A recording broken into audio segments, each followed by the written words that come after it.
Hello, possums, and welcome to the show. DUZA BEAR is off this week, seeking much-needed Botox treatments, and I'm EDNA EMU, graciously hosting this, whatever this is, from this sterile white void. Isn't it marvelous?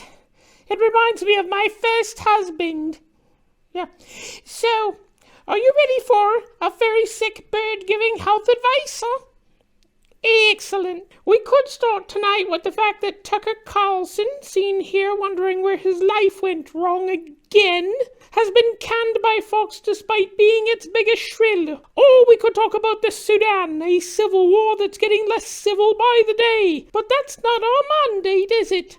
No, this is a health segment, so instead we're going to dive into the growing line of bullshit being perpetrated by the completely misinformed and propagated by those ever-hopeful idealistic cynics needing to believe that the last few years of pandemic responses were part of some devious plan to inconvenience them, so they can avoid any personal responsibility while playing the victim card. I'm talking, of course, about the growing myth that masks, social distancing, and stay-at-home orders caused more harm than good, or as some are saying, were completely unnecessary. The feeder for these lies comes from two suspect reports. The first saying there's some evidence that certain groups were inherently immune to COVID. That's the sort of lie one creates when they're trying to explain why the antisocial germaphobes in their neighborhood never got COVID while you've had it several times, despite wanting to believe you're not just a filthy animal. The second report, saying that the large majority of COVID dead had secondary or underlying comorbidities and were going to lose their short, horrible lives soon anyway. As with all news releases using the words "a study shows," none of those reports are proven. All were singular, have not been vetted, verified, or peer-reviewed, and were based on heavily confirmationally biased data, and were released and are being promoted by groups seeking to support their contention that mass social distancing and stay-at-home orders caused more harm than good and were completely unnecessary. In other words, those trying to undermine your trust in the medical establishment. A completely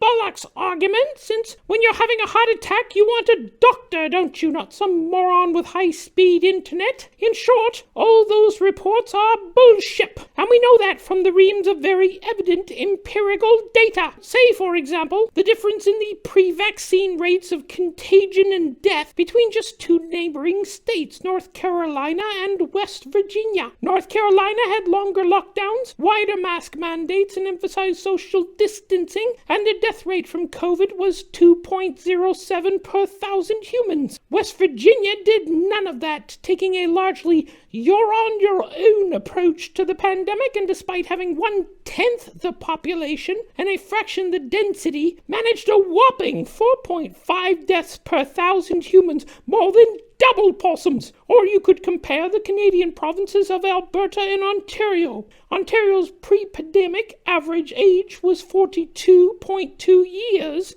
Alberta's was 38.1. Even including the massive amount of first-wave deaths in Ontario's long-term care nursing homes, the so-called group that was going to lose their short, horrible lives soon anyway, Ontario had more frequent and longer stay-at-home orders, wider mask use requirements, and put way more emphasis on social distancing than Alberta did. And even though many were using nothing more sophisticated than bandanas as masks, Ontario, with more than 3 times the population of Alberta and a far greater population density, managed to lose only 1,060.7 people per million, while Alberta's younger, healthier population lost a staggering 1,211.7 per million, largely from Alberta's failure to consistently adopt the most basic of mask use and hand washing. Even Sweden, which didn't have any lockdowns, had higher death rates than Canada, but not as high as America per capita, only because the Swedes are notoriously rule-following people who kept their bloody distance from one another and were not prone to hugging. Any report implying mass social social distancing and basic hygiene didn't clearly reduce COVID infection deaths and long COVID suffering is lying to you. And if you really want to exercise that gray matter of yours, proving these are lies is something even a nitwit can do through their own research on the internet, presuming you can count to 10, that is. So that's our show. Join me, Edna EMU, next time when I show you how to get nuts out of feathers. And now this.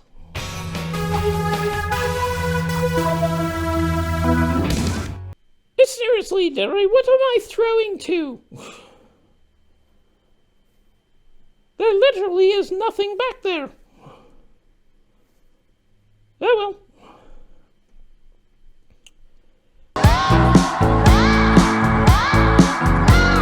How can you tell if a giraffe has eaten blueberries? How? You can't, 'cause my tongue is always purple.